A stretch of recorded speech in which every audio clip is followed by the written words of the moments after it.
Hello, in front of me I have got IIYAMA G-Master. In this video I'll show you how to adjust monitor color temperature. In the beginning, let's go to monitor settings by pressing navigation button and then go to RGB.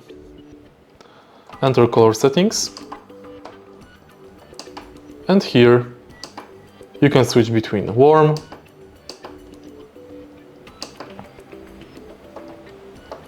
cool and normal, and also you can change saturation between hue and saturation red, yellow, green, cyan, blue and magenta.